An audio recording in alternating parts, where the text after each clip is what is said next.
intimacy on the radio, and there's naturalness on the radio that can never be replicated on TV. The marvelous resurgence of radio as a political force in this country.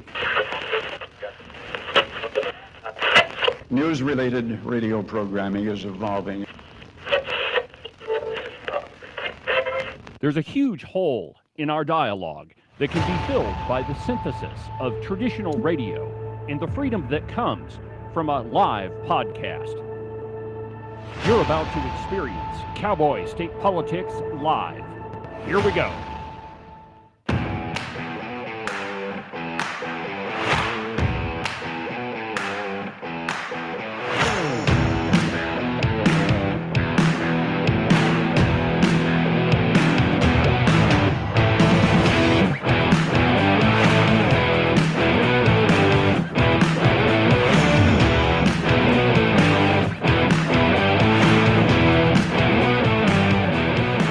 Good morning, my friends, and welcome to another incredible special installment of Cowboy State Politics Live.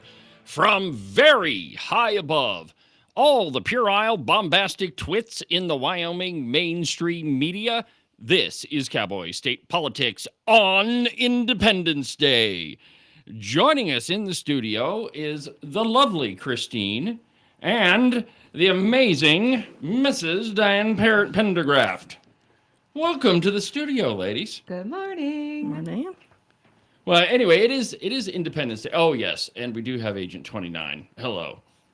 Hi. Yeah. Why is it that every morning when I start out, I don't know, you're all choked up there. Choked up. Well, it's because that we are so heavily blessed this morning. That's true. But, It's true. I did want to. Let me do something here. I don't think your mic is hot. Yeah, it's hot. Okay. It's not so hot. We changed mics this morning. We changed things around. Well, it's Independence Day. We're doing whatever we want. How's that? Got a little fuzz there. Yeah.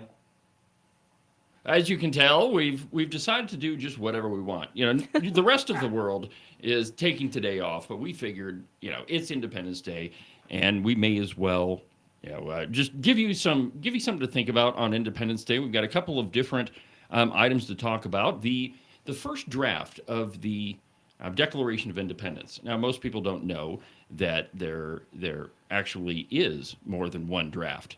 I guess you're not taught in school that actually happened, that there was more than one version of it. But the truth is, Thomas Jefferson's version really is fascinating, and most people have never even read it.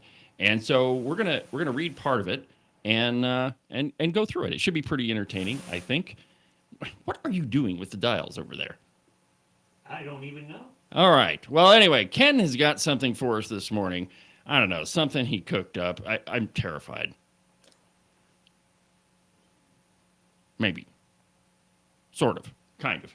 Oh, there it is. Oh, me and the lovely That's Christine. almost a year ago. It is. Almost. Yeah, for our 10th anniversary, my wife and I, we had dinner at the Ocean View restaurant because the wine selection was good. And for our 15th, we went because we liked the seafood dishes. And for our 25th anniversary, we had dinner at the Ocean View because it was quiet. And for our 50th anniversary, we went to the Ocean View because it was wheelchair accessible.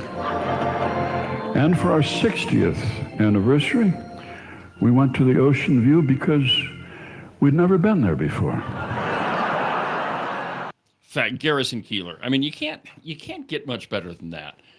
Well, on today's show, like I said, we got a number of things to talk about, and it's Independence Day. Happy July 4th. And, the lovely Christine and I were doing show prep last night, and we thought, we aren't quite done winning yet. In fact, we're so excited that all of us should just be thinking, heck yeah, we live in America. I mean, think about where we were 4 years ago, and the disdain a lot of us had for the guy that was sitting in the Oval Office. A lot of, I don't know if you want to call it despair, but I didn't feel very good about the entire country when Joe Biden was the president. Well, now we've elected Donald Trump, and many of the things that we all care about or that we wanted to see happen in our country are actually happening. And so I thought, why not start out today's program with a little bit of America? Ken, play that one that says F yeah. Land of the free, apple pie, on the bread, 4th of July. Yeah. Monster trucks, John Wayne, shotguns, cocaine, country rap, hip hop, heavy metal, punk rock. We got it all, we walk tall, liquid gold, hand on our hearts, our chests we hold. All you can eat buffet, we don't care what you say. We talk loud, walk proud, we turn it up and party loud. America, yeah, NFL, yeah, Mike Tyson, yeah, Hulk Hogan, yeah, drinking beer, yeah, America, Redwood Forest, Grand Canyon, Atlantic and Pacific, yeah, Smokies, Rockies, Appalachians, corn cattle, people from every nation. Even Ken's face. away, the Gulf of America, yeah. From South Bronx to Beverly Hills, from the 49ers to Buffalo Bills. We saved your ass in WW2. We got nukes, Space Force too. We got every color under the sun. Constitution, right to carry a gun. From the hippies, cowboys and yanks, rednecks, nerds, we give thanks. They make this country great. Oh, there's one thing I got to say. America, America. You can tell it got something out there. Yeah, America. Yeah. All right. We tortured Agent 29 enough. So I'm on the reserve mic. I guess you can hear me now. Yeah, a little bit. All right. So I guess what I'd like to do to start out with is it's the 4th of July. So let's just kind of go around the table real quick. And why don't you just give us your thoughts? What are you thinking about? It's Independence Day. Trump is the president. I'm a pretty happy guy. What do you think, Christine? Well, honestly, I just want to go to a big fat barbecue, shoot some guns, and maybe ride the Harley. Excellent. I think that's an incredible idea. Can we do that? Yeah, I think we can make that happen. Sweet. Diane? I don't really know what I'm thinking. We're not big celebrators. Really? Which doesn't mean that I'm not happy to be an American. All right. Well, that's interesting that you brought that up because there was I think it was a Gallup poll that came out. It was earlier this week, and in 2001, when they first ran the poll, and it's the title of the poll is "Are you extremely proud to be an American?" And in 2001. It was like something like 60-some% of Democrats said that they're super happy, extremely proud to be an American. And here we are 24 years later, and only 36% of Democrats said that they were extremely proud to be an American.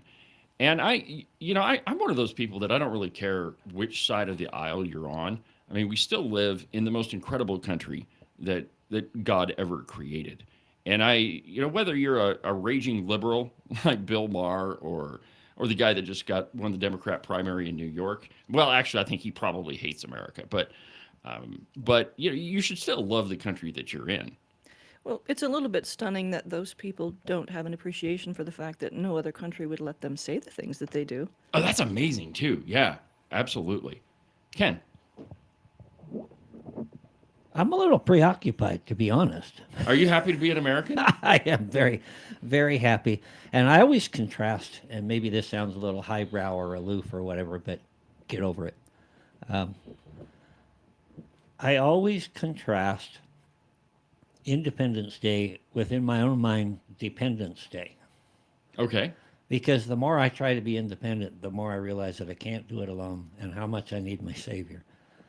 And Diane said we're not really, big celebrators. We don't celebrate anniversaries and things like other people do. I knew there was something off about you. And there is. My microphone is off.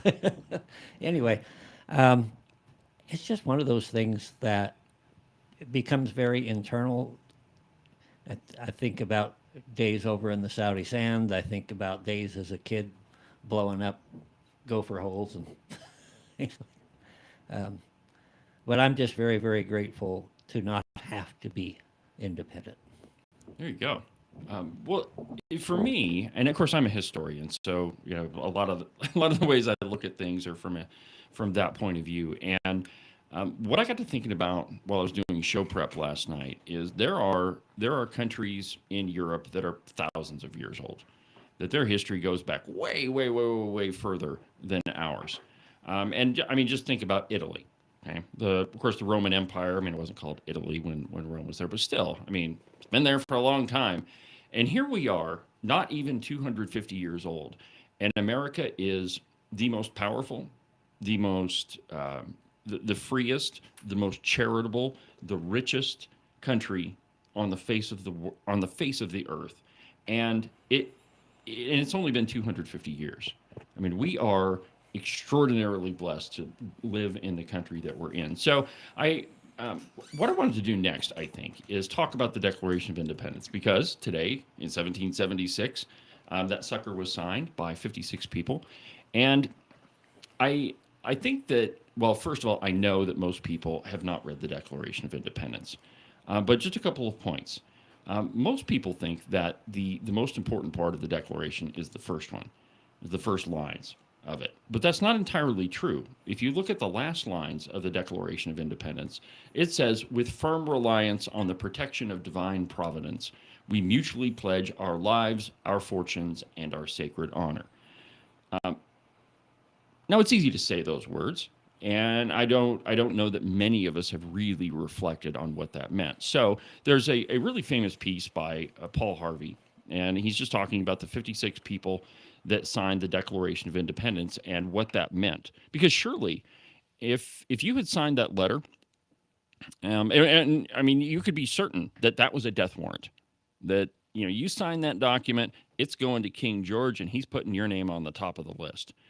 And you know, you don't send a letter like that to someone or to a country or the king or whatever, and not expect that the most powerful army, navy in the world is coming after you, which is exactly what happened. So I think what I'd like to do is just play the video, Paul Harvey. It's kind of a slideshow video, and then we'll just kind of talk about it. So let me just go ahead and play that. It runs about 10 minutes ish, and then we'll go around the table. For any eve of the 4th of July, I, Paul Harvey, do herewith bequeath unto you something to remember. You may not be able to quote one line from the Declaration of Independence at this moment. Henceforth, you'll always be able to quote at least one line. It's in the last paragraph, where you will recall when I remind you. It says, "We mutually pledge to each other our lives, our fortunes, and our sacred honor." In the Pennsylvania State House that's now called Independence Hall in Philadelphia, the best men from each of the colonies sat down together. This was a very fortunate hour in our nation's history, one of those rare occasions in the lives of men when we had greatness to spare. These were men of means, well-educated. 24 were lawyers and jurists. 9 were farmers, owners of large plantations. On June 11, a committee sat down to draw up a Declaration of Independence. We were going to tell the British fatherland no more rule by redcoats. Below the dam of ruthless foreign rule, the stream of freedom was running shallow and muddy. And we were going to light a fuse to dynamite that dam. This pact, as Burke later put it, was a partnership between the living and the dead and the yet unborn. There was no bigotry. There was no demagoguery in this group. All had shared hardship. Jefferson finished a draft of the document in 17 days. Congress adopted it in July, and so much is familiar history. But now, King George III had denounced all rebels in America as traitors. Punishment for treason was hanging. The names now so familiar to you from the several signatures on that Declaration of Independence, the names were kept secret for 6 months, for each knew the full meaning of that magnificent last paragraph in which his signature pledged his life, his fortune, and his sacred honor. 56 men placed their names beneath that pledge. 56 men knew when they signed it that they were risking everything. They knew if they won this fight, the best they could expect would be years of hardship in a struggling nation. And if they lost, they'd face a hangman's rope. But they signed the pledge. And here is the documented fate of that gallant 56. Carter Braxton of Virginia, wealthy planter, trader, saw his ship swept from the seas. To pay his debt, he lost his home and all of his properties and died in rags. Thomas Lynch Jr., who signed that pledge, was a third-generation rice grower, aristocrat, large plantation owner. After he signed, his health failed. His wife and he set out for France to regain his failing health. Their ship never got to France, was never heard from again. Thomas McKean of Delaware was so harassed by the enemy that he was forced to move his family 5 times in 5 months. He served in Congress without pay, his family in poverty and in hiding. Vandals looted the properties of Ellery and Clymer, Fall and Gwinnett, and Walton and Hayward, and Rutledge and Middleton. Thomas Nelson Jr. of Virginia raised $2 million on his own signature to provision our allies, the French fleet. After the war, he personally paid back the loans, wiped out his entire estate, and he was never reimbursed by his government. In the final battle for Yorktown, he, Nelson, urged General Washington to fire on his, Nelson's, own home, which was occupied by Cornwallis. It was destroyed. Thomas Nelson Jr. had pledged his life, his fortune, and his sacred honor. The Hessians seized the home of Francis Hopkinson of New Jersey. Francis Lewis had his home and everything destroyed, his wife imprisoned. She died within a few months. Richard Stockton, who signed that declaration, was captured, mistreated, his health broken to the extent that he died at 51. His estate was pillaged. Thomas Hayward Jr. was captured when Charleston fell. John Hart was driven from his wife's bedside while she was dying. Their 13 children fled in all directions for their lives. His fields and grist mill were laid waste. For more than a year, he lived in forests and caves and returned home after the war to find his wife dead, his children gone, his properties gone, and he died a few weeks later of exhaustion and a broken heart. Lewis Morris saw his land destroyed, his family scattered. Philip Livingston died within a few months from the hardships of the war. John Hancock, history remembers best due to a quirk of fate rather than anything he stood for, that great sweeping signature attesting to his vanity, towers over the others. One of the wealthiest men in New England. And yet he stood outside Boston one terrible night of the war. And he said, "Burn Boston, though it makes John Hancock a beggar, if the public good requires it." So he, too, lived up to the pledge. Of the 56, few were long to survive. 5 were captured by the British and tortured before they died. 12 had their homes from Rhode Island to Charleston sacked, looted, occupied by the enemy, or burned. 2 lost their sons in the army. 1 had 2 sons captured. 9 of the 56 died in the war from its hardships or from its more merciful bullets. I don't know what impression you had of the men who met that summer in Philadelphia. But I think it's important that we remember this about them. They were not poor men. They were not wild-eyed pirates. These were men of means. They were rich men, most of them, and had enjoyed much ease and luxury in their personal living. Not hungry men, certainly not terrorists, not irresponsible malcontents, not fanatical incendiaries. These men were prosperous men, wealthy landowners. They were substantially secure in their prosperity. They had everything to lose. But they considered liberty, this is as much as I shall say of it. They had learned that liberty is so much more important than security, that they pledged their lives, their fortunes, their sacred honor, and they fulfilled their pledge. They paid the price. Freedom was born. And freedom was born. Thank you for unmuting my mic, Ken. All right, so 56 people signed the Declaration. Very few of them lived to tell the tale afterwards, or if they did, they died pretty soon after. So what do we think? Ken?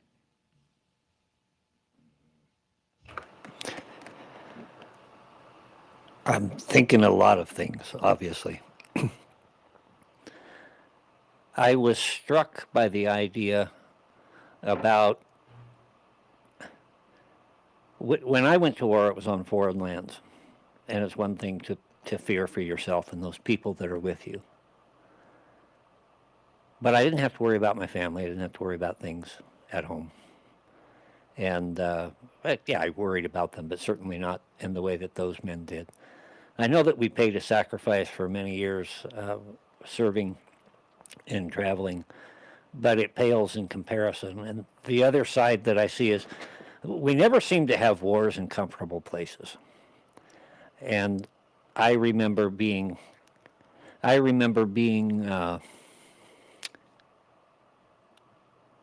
sitting in a foxhole, freezing my fanny off. I remember 125 degrees with all the gear on, things like that. And I also remember thinking back to, for example, Valley Forge. I had boots. Yeah. I knew that in a few hours I was going to be off duty and I could go get a little bit more comfortable. And just all the things that I went through pale in comparison to what they had. What do you think, Diane? First of all, a little bit off the topic is that I always get a little choked up when I hear Paul Harvey. He was very familiar through about the first half of my life, and Right. it was like listening to Chet Huntley and David Brinkley almost, except that I trusted Paul Harvey more. Right. So I like that. I guess part of what I was thinking is a lot like that, is that we think about pledging our lives and our fortunes and our sacred honor. I don't know how much people think about honor anymore, and how maybe difficult it is to actually think about dying for what we believe, but we're pretty darn attached to our fortunes. And that's a lot to lose. And I don't know, I hope that we would be willing to do all three. Well, and I don't quite remember his name from the presentation, but one of those guys, he was able to raise $2 million on his signature, and what that means Right. is he was so well respected that he went into a bank and he just signed his name, and they gave him $2 million to feed the troops, which he repaid. And I too wonder, what we think of the word honor anymore. Yeah, because we would probably be more likely today to just give up and file bankruptcy. Yeah, exactly Way right. too hard to raise that back and pay it. And I wonder what $2 million then is worth now. It's a tremendous amount Yeah. of money, Hundreds of millions. probably. Honey? Paul Harvey definitely has a way of getting to your heart and explaining things. I too get a little emotional, especially when we're talking about sacrifice. And I think along with honor, and people forget what we actually went through to have what we have today. And we got to take it back to the roots, and we have to honor that, I guess, in a sense. It's hard, right? Yeah, it's really hard to put some words to that. Yeah. Because I mean, again, when we say the words, our lives, our fortunes, and our sacred honor, I don't think that most people think about those words. What did that mean at the time? And I think Paul Harvey puts it pretty well. It meant you were going to give up everything. Mm-hmm. And I guess the question that I have, that I ask myself a lot, is what am I willing to do? What am I willing to get up? Now, I didn't join the military. I did have every opportunity to. I did have an appointment to a military academy if I wanted to go, but I chose not to. Now there's other people like Agent 29, like your dad, that chose to serve, and made that choice, knowing that the possible result of that is that they're not coming home. And so I guess the main question that I would have in all of this is, what are we as Americans right now, today, willing to give up for our country? I mean, what would we do? What lengths would we go to if it meant, freedom, if it meant, if it meant living in this great country anymore. And I really question whether or not people living today ask that question of themselves. And it's a big thing. And sometimes it's hard to picture that whole thing. So I tend to think more of what am I willing to give up for my community, Sure. my state. Yeah. I can maybe do something about that. The whole country, I can't save it. One of the things that irritates me more than anything is when you ask someone, hey, I need you to be on this committee, or I need you to sit on this board. And having sat on the board of the dump for about 8 years, by the way, I learned a ton, and I make fun of it now, but I'm very thankful that I got to sit on that board. But what you hear from most people is, oh, I just don't have the time. Are you freaking kidding me? It's 1 hour a month, and you're not willing to carve that out for your community. I mean, there isn't any single person that couldn't say, well, this hour I have to go to this meeting. Every time that we come to an election, I know you get them too. Phone calls, texts, things like that. Who do I vote for? Yeah, all the time. Can you tell me how to vote? And I tell you, sometimes in fact, more than once, I've actually said, you're the problem. Uh-huh. You look at what these people did and what they sacrificed and how precious it was to them, and we'll get into the offenses that drove them to that here before long. I hate to say it, but there are an awful lot of people who don't deserve what we've got. I don't know about deserve. I would think that there's a lot of people that don't understand what we've got. I think that there's a lot of people that haven't considered what they're willing to give up for their country. And I think that there's a lot of people that, really haven't done anything. However, the only reason that I take issue with the word deserve is, well, they're a citizen too. And that's a whole nother thing. What do you guys think the word citizen means? I'm going to go back to deserve. Okay. All right. Fair enough. Okay, and I'm not in any way pointing a finger at anybody that didn't serve. Mm-hmm. But after you've served and sacrificed, it changes you.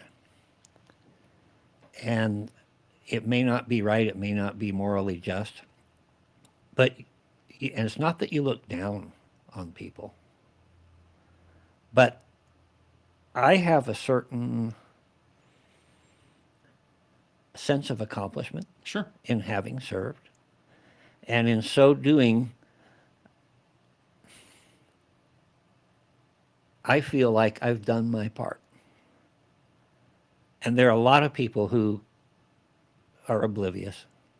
And when I see them, and you can't even, I don't even know how to express it without sounding awful. But I have very little respect for people who have very little respect for what has been accomplished and how precious it is. And it makes me a little crazy. So to be a citizen, I think we've lost that. And I think that it is evident when you see people talking about non-documented, undocumented workers or whatever. Right. Yeah. Being a citizen means that you become a part of the melting pot, this out of many one. You become a part of this society, which is based on and appreciates the rule of law and supports that and understands that unless we all support it all the way around, we don't really have anything. We've got chaos. So I've probably said enough. But No, I get it. I get it. The Benjamin Franklin, join or die.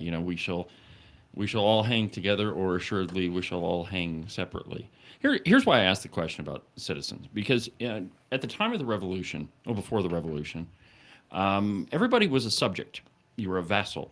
You were a peasant. You were subject to the crown. That everything you did was subject to whatever the king wanted.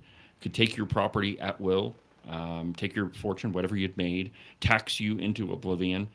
And when after the revolution, or I suppose when the revolution started, no longer were Americans subjects of the crown. They were free. And so the word citizen, and one of the reasons why it's capitalized in a lot of our founding documents, is that it is a station above being a peasant, that you are a citizen, that you're not an ordinary vassal, right? You're not a person that's meaningless. You are a citizen, that you are deserved of rights, and with those rights come responsibilities. And so, at the time of the revolution, that term citizen meant a tremendous, and it meant a great deal, because you were not under the crown anymore. Yeah, the Apostle Paul was a citizen of Rome, which gave him certain benefits, and he had a right to a trial and other things which peasants didn't necessarily. So exactly. Any other thoughts? I'm just wondering when we got so far from that. Like, when did we become spoiled? Okay. I guess. Does that make sense? I think my answer to that would be when we stopped recognizing that with rights come responsibilities, that you have a civic duty, that it is your duty to vote, it is your duty to serve on a jury. It's your duty to defend your neighbor and your community. And I don't know when that date was, but certainly we're not there anymore, for sure. Anything else? Okay, well, let's go ahead and take a quick break. And when we come back, we're going to talk about the original Declaration of Independence, the first one. It's very different than the one you were taught about, so we'll do that in just a second. But first, an absolutely outrageous profit timeout.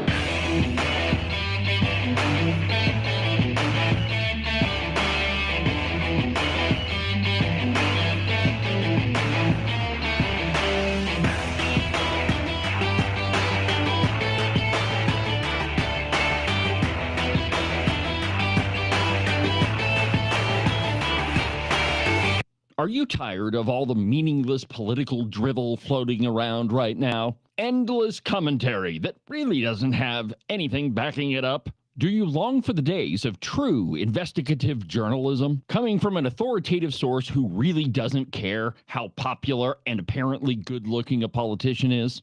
Fortunately for you, that's what I do on Cowboy State Politics.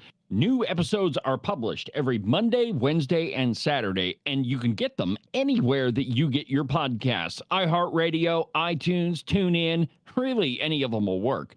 But the easiest way is just to go to the website, cowboystatepolitics.com. There, you can find all of the shows, as well as any of the articles I might bring up during the course of the program. Cowboy State Politics Live, the program you're listening to right now, is broadcast every Tuesday through Friday beginning at 8 a.m. Pay attention to all of that other block-headed nonsense if you want. Just make sure that you don't miss an episode of Cowboy State Politics. And now, back to our program.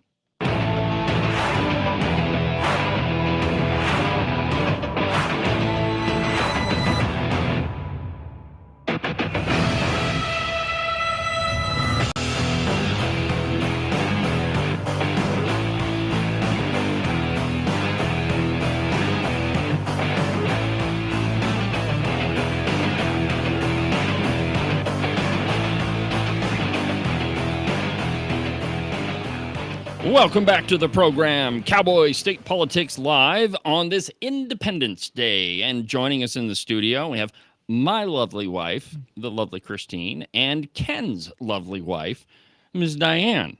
So welcome back to the program. And we're just talking about Independence Day. And most everybody has had, I hope that you've heard of the Declaration of Independence. If you haven't, you and me need to have a talk. But that's not the first version.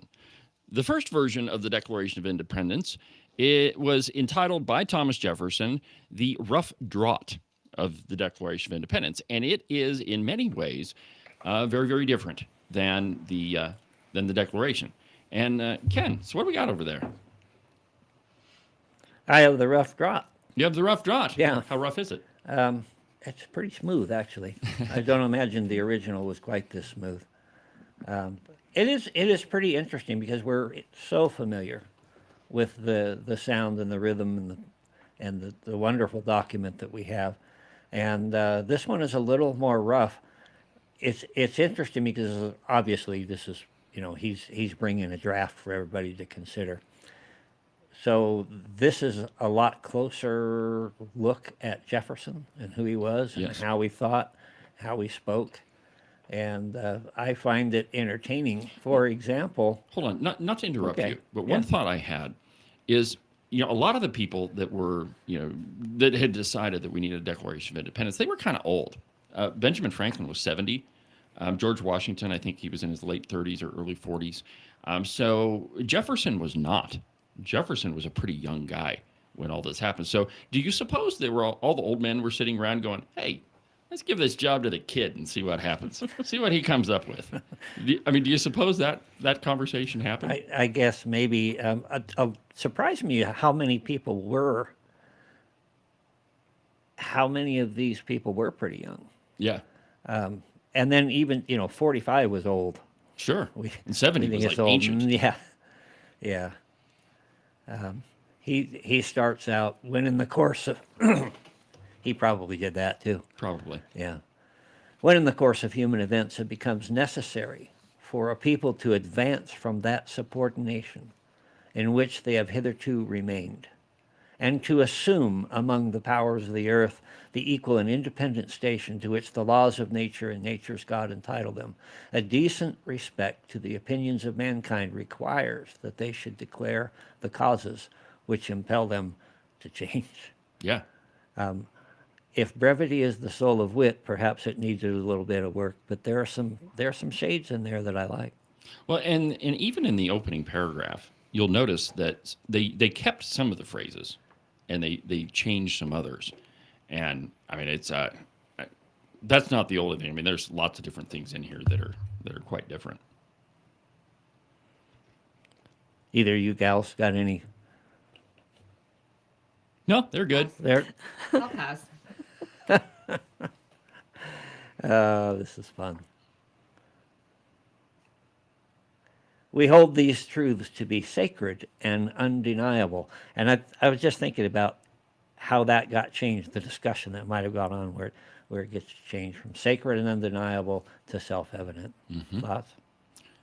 Well, self-evident is something that's, I mean, it's, you don't even have to question the truths that they're talking about, that they are evident just because we say the words, that there's no question about it, that everybody knows them, and undeniable.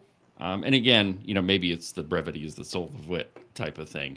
But sacred and undeniable, that too says something about the truth that we're talking about, freedom, liberty, those sorts of things. The sacred, I mean, definitely says that they're God-given. I mean, that's what Jefferson meant, for sure.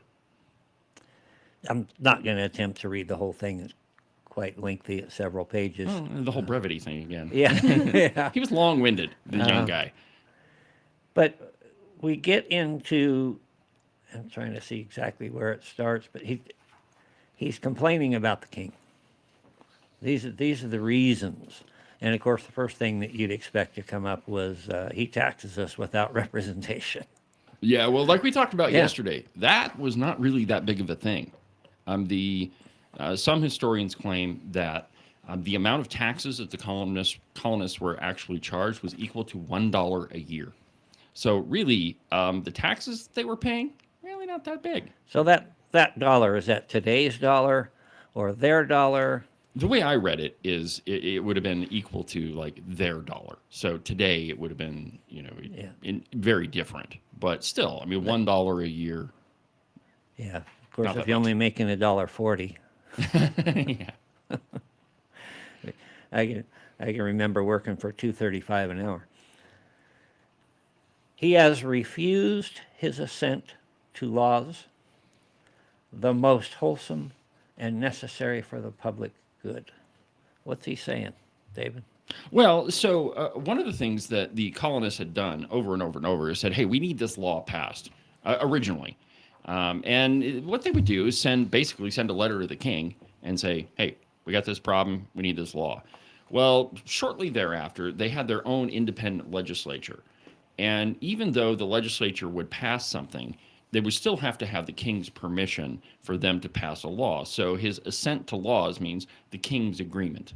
And so, the colonies passed all sorts of different things, and the king just ignored them. Isn't it nice to have a historian in the room? I agree. I'm kind of happy too. And this is something that you have studied quite a bit, so I appreciate that. Anytime one of you gals has something to say, just give me a wave or something. He has forbidden his governors to pass laws of immediate and pressing importance, unless suspended in their operation, till his assent should be obtained. And when so suspended, he's neglected utterly to attend to them. Mm-hmm. That feels like sometimes how I feel about God. I make a prayer. Are you listening? Haven't you fixed things for me yet? But, you consider in those days how long it took for messages to get from A to B. It logistically is almost impossible to effectively govern something so far out of your local area. For sure. Yeah. And there again, it was a big deal for them to pass a law and to say, all right, we're going to send this to the king. And because they knew that it took, a long time to get across the ocean. And so to them, it was super important. When it got to the king, who cares about what's happening over there? I'm good with the laws I have right now. He's refused to pass other laws for the accommodation of large districts of people, unless those people would relinquish the right of representation, a right inestimable to them, formidable to tyrants alone. Yeah. So he's refused to pass other laws. So still, we're talking about the things that he didn't do with the legislature. But at the end of this is where Thomas Jefferson kind of is starting to get his, first wind, second wind, whatever you want to talk about it, however you want to put it. But formidable to tyrants alone. So what he's saying is that really we're being ruled by a tyrant. And, if you go down through a lot of the different passages, and I don't know that we necessarily need to go through all of them, but you'll start, this is a reoccurring theme that you hear through the whole thing. And, if you look at the seal of the state of Virginia, that's the one that says Sic Semper Tyrannis, and it's thus always the tyrant.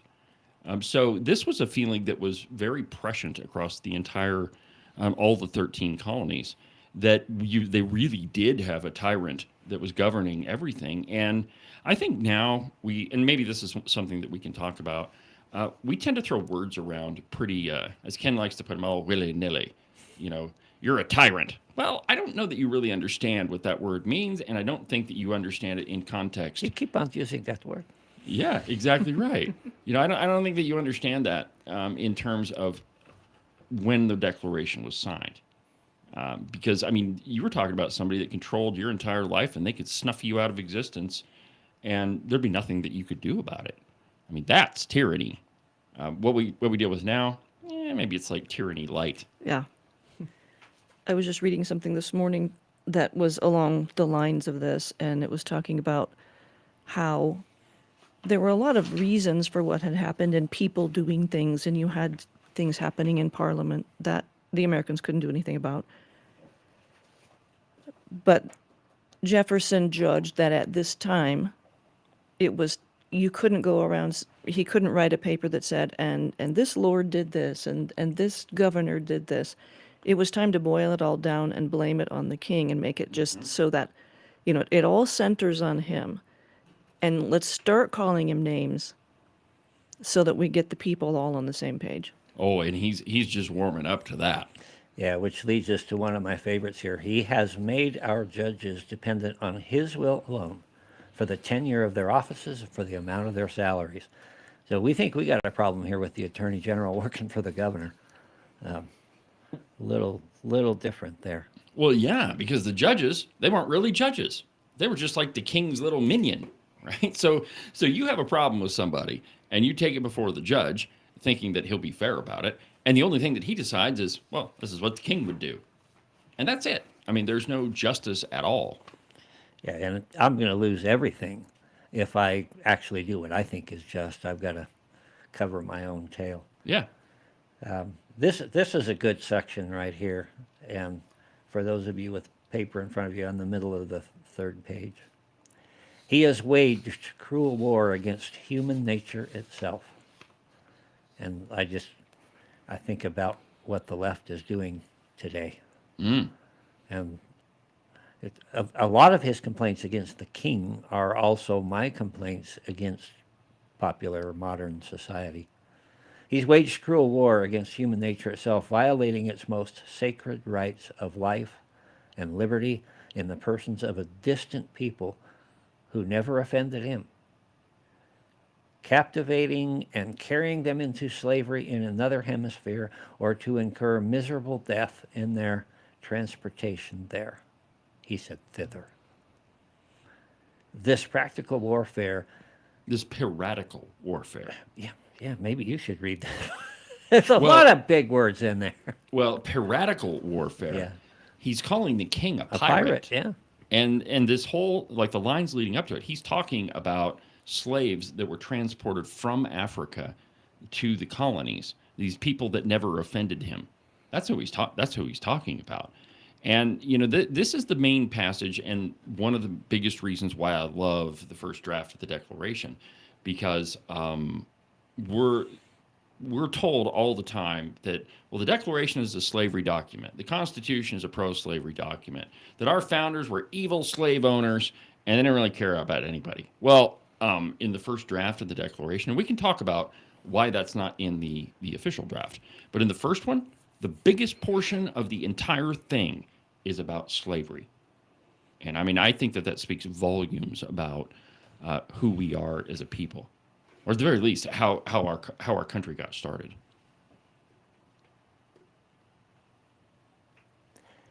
So we were to incur miserable death in their transportation thither. This piratical, I can't say piratical. There are a lot of words I probably can't say. The opprobrium of infidel powers.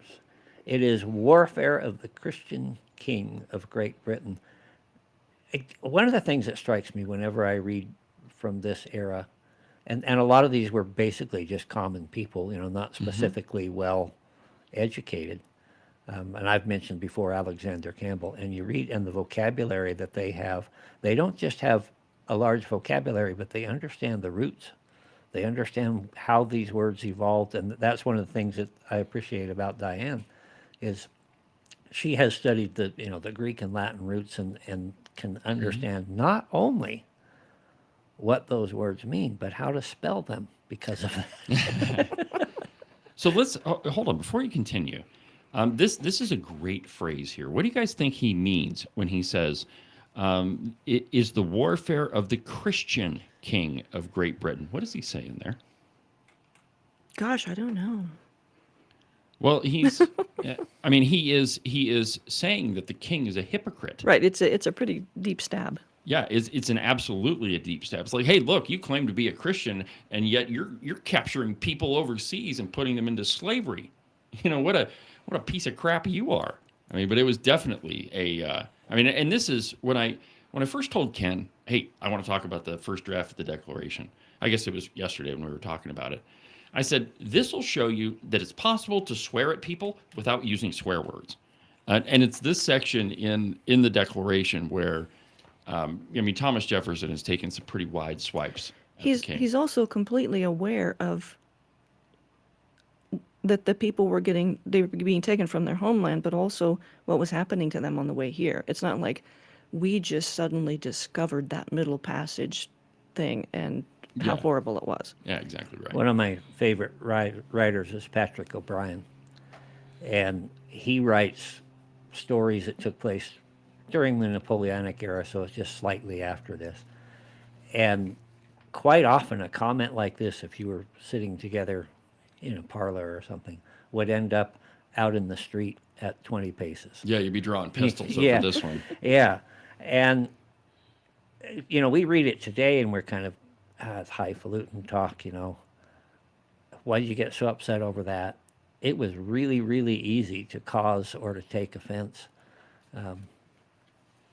So this is offensive. This is risky. This is pledging your life, your fortune, and your sacred honor for sure. Even if it did take the judges a long time to come around to a decision. He's determined to keep an open market where men should be bought and sold. He has prostituted his negative for suppressing. Jefferson was a slave owner, right? Oh, yeah. Most of these people were, and yet they're turning around and pointing a finger. And I think that does go a lot to try to correct the record about who these men were. And a lot of times they're impugned. We have a tendency to judge everybody by our society. Yeah, I call that historiography. Yeah. So before you continue, let's talk about that for a minute, because this is one of the big charges against our founders. George Washington, he was a slave owner. Thomas Jefferson was a slave owner. Can't believe a word they say. I mean, what does everybody think? C.S. Lewis called that chronological snobbery. I like that one. That might even be better than historiography. And I think that people who don't know any history beyond the day they were born don't even realize, like young people going, you were born in the 1900s? That seems so long ago. If you don't know anything about how people used to live, then it's very easy to be a chronological snob. I had a student one time, we were talking about something, I don't even remember what it was, and he said, well, yeah, but we're so much smarter than people used to be. And the whole rest of the room just went, what? We're more enlightened? Yeah. So I don't know where you got that idea, but there's a chronological snob for you. What do you think, honey? Well, it goes back. It reminds me of history repeats itself. So why are we not paying attention to history? Mm-hmm. So, I mean, are we really that much smarter? No. Just I mean, I think that we could make a solid argument that we're not. That, like, by comparison, we're kind of dumb. I don't know that smart or dumb are the words that would be appropriate there. Educated is the word. They were very good critical thinkers. They had a vocabulary with which they could express ideas. And more importantly, perhaps, is to be able to understand ideas. It's called wisdom. Yeah. You can't understand things. We always say words mean things. Sometimes you learn a new word and you realize I had never even thought about that concept before. And so, a large vocabulary requires that you have thought about more things. Why is this word different from this word? Why aren't they just the same thing, right, or interchangeable? And it's double plus uncool. Let me read the rest of this to you, because I mean, this passage is one of my favorites. Oh, well, it is my favorite out of this document. But, all right, it is the warfare of the Christian king of Great Britain, determined to keep an open market where men should be bought and sold. He has prostituted his negative for suppressing every legislative attempt to prohibit or to restrain this execrable commerce. All right, so this is fun, right? So what Jefferson is saying is that the legislatures of pretty much all of the colonies made attempt after attempt after attempt to outlaw slavery.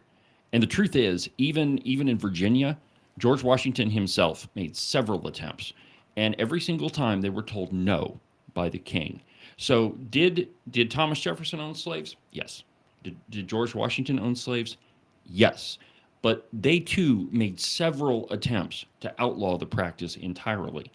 And so you read this, and it's very difficult to say, well, these men are nothing but a bunch of hypocrites. They were just slave owners. Well, yes, that's true, but you have to understand what was going on. And this execrable commerce, I mean, that term execrable, I mean, it's excrement, right? So he's, for lack of a better term, he's saying this is a bunch of crap. Yeah. Quite literally. Yeah, pretty literally. We were talking about, looking back into history, and you don't have to go very far back. You go back into the 40s, 50s, 60s, go back and watch a Dean Martin roast and listen to how we spoke, and it was just part of the culture. I'd pick on my dear friend John Winter a little bit. All of his life, he used an expression short for Japanese, and I don't think I ever heard my dad say the entire word Japanese the whole time. And so that's just the way everybody spoke. And then today, in today's enlightened society, somebody says something that might have been or might be perceived as insensitive, and the pearl clutching that goes on. But you go back to the way that he's talking to the king. Oh, yeah. I mean, it's one thing, we're all citizens, we're all kind of on an equal level. Even those of us that serve, actually, we should be subordinate to the public. And this is pretty high treason. Yeah, and just listen to the last line of this. He says, murdering the people upon whom he also obtruded them, thus paying off former crimes committed against the liberties of one people, with crimes which he urges them to commit against the lives of another. So in other words, he's saying, look, you just put these people into slavery, and you're trying to convince them to kill all of us, when you're the one that's forcing us to engage in slavery. Now, admittedly, and in all fairness, and let's talk about why this section didn't show up in the Declaration of Independence that everybody knows. Because they had to have the agreement of all 13 colonies, right? If they included this passage, which I would have loved it, they wouldn't have had all 13 colonies sign on to it. And you can't really send a letter like the Declaration to the king and say, well, 7 out of the 13 colonies, well, at least we got a majority, right? We're going to rebel. Well, what would have happened is the king would have gone to those colonies that didn't sign on to it, and he would have conscripted them into the British military. And then you would have had not only a war with the colonists and Great Britain, you would have had a civil war in the colonies. So, I mean, I think that this is just in such an amazing passage because it exposes the lies of the left, that really this country was not founded on any sort of racist ideal. I don't know. There's your happy broadcast hour. Happy broadcast hour. Well, let's go ahead and take a break. And when we come back, we'll wrap this thing up.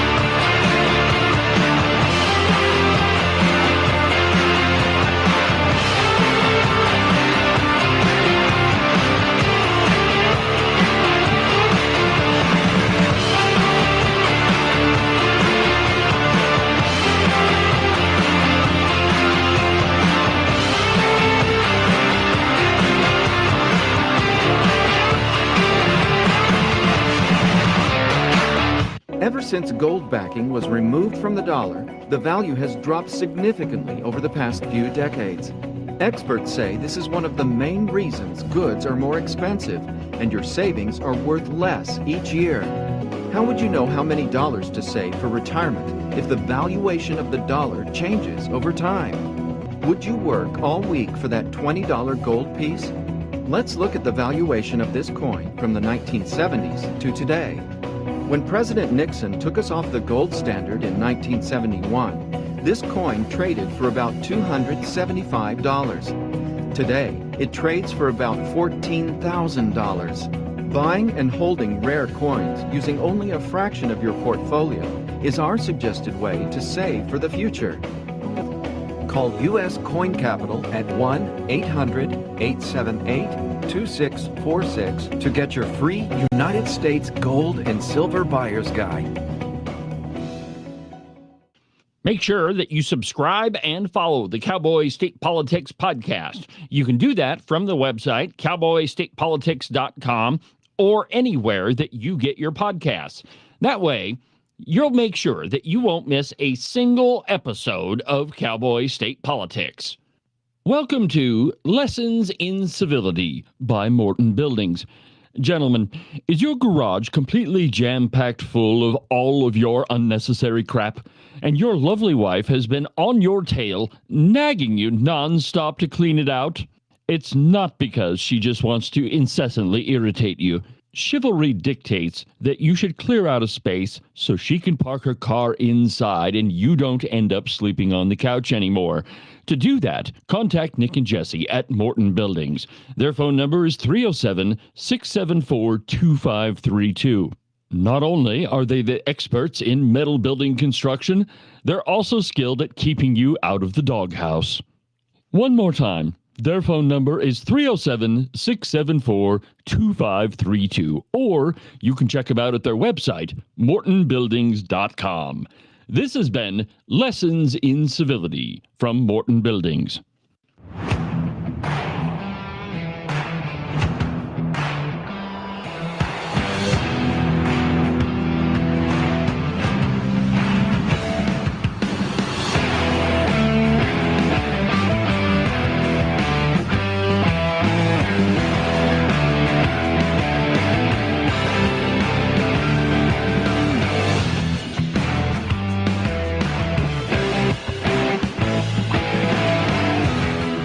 Welcome back to the program, Cowboy State Politics Live on Independence Day, July 4th.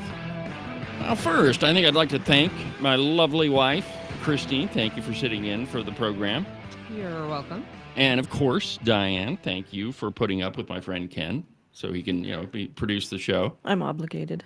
Obligated. See? Oh, By vows. talk about, the last ad was talking about, being in the doghouse. Ken, you might have some work cut out for you there. I have a very nice doghouse. Very nice. He built it himself while he was outside. Well, if you didn't notice, yesterday we kicked off the 250th anniversary celebration. Of course, it's going to go on for an entire year. So Trump was in Ohio, or Iowa. I think he was in Iowa, giving a speech. And I've got just a segment of it, and I think it's wonderfully funny. So we'll end on a light note, and then we'll wrap this whole thing up, and we'll all go have some fun. We had a beautiful parade in Washington, D.C. the other day. It was fantastic. It was amazing because the weather was so overcast and it looked so bad. And a week before they said, oh, it's going to rain. I said, oh, man, we're bringing all these army tanks. We're bringing all these people, these men and women. They're going to march down Fifth Avenue or wherever. This is terrible. It's going to rain. And then on the day we woke up, rain is projected all night long, heavy. Oh, I'm saying I'll get my hair soaking wet. My hair's going to be soaking wet. I'll be crazy. I'll say, this is terrible. It's going to rain 1 o'clock in the afternoon. The thing was at 8 in the evening, 1 o'clock. Rain is forecast at levels you haven't seen before. I said, oh, this is it. And so the generals called me, sir, we could change it, but this is the Army. We're sort of used to bad weather. I said, no, don't change it. I'll wear a raincoat, and I'll wear a big fat hat so I don't get totally drenched. I'll be okay. I'm such a tough cookie. And then what happens? We get there, and there's no rain, and we go 1 hour, 2 hours, 3 hours of watching these great guys marching down Fifth Avenue. It never rained. And then I thought to myself, global warming, they're telling us what's going to happen in 250 years to our planet, but they can't tell us it's going to rain 3 hours before the event. In 250 years from now, the planet's going to burn up or freeze up. And remember when they said, they called it global warming, then global cooling. They had all different things. Now they just changed it to climate change, because climate change you can't miss. How's it doing? Climate change every time. If it's cold, if it's hot, if it's rainy, if it's sunny, if it's too crazy. We have climate change. But think of it. They're telling you what's going to happen in 100 years. The oceans are going to rise 1/4 of an inch and everyone's going to be wiped out. No, you're going to have more oceanfront property if that happens. There you go. Okay? Always the real estate. Not the worst. And think of it with all of the nuclear weapons. Remember Biden had always used to say, it is it's an existential threat. He loves the word existential. It's an existential threat. What is? I don't know, climate change. Remember that? Always, that's dangerous too, because they're going to take that sentence and they're going to say, he couldn't say existential. So you can't imitate people either. Remember I used to imitate Biden, couldn't get off the stage, and I'd walk into walls? And I called my wife, because it's always on television, and she said, I said, how was it, baby? How good was that? We had 44,000 people. Nobody else could do it. I have to brag a little bit, because what the hell? There's a little truth to that. But I brag a little bit. I say, how good was I? You were really good, but what happened? You couldn't find this. You couldn't get off the stage. I said, no, I was imitating Biden. No, well, that's not the way it showed up. They showed you hitting walls, bunking your head on walls. So even like the word existential, when I imitate him saying it, tonight it's going to be on CNN. He couldn't speak. He couldn't say the word. These are seriously sick people. But now, this fall, we're also going to be celebrating 250 birthdays of the United States Navy and the United States Marines. That's right, my friends. The entire speech is actually pretty funny. You should go watch it. I mean, it's you can ask the lovely Christine. We were running errands while I was listening to it on the radio, and I mean, just laughing the entire time. Well, anyway, my friends, it is Independence Day. Make sure that you give some time to think about our country, think about how many years we've been around, and just think about what we've accomplished and where you live. You live in the most prosperous, the freest, and I guess we're out of here. I'm David Iverson, and this is Cowboy State Politics.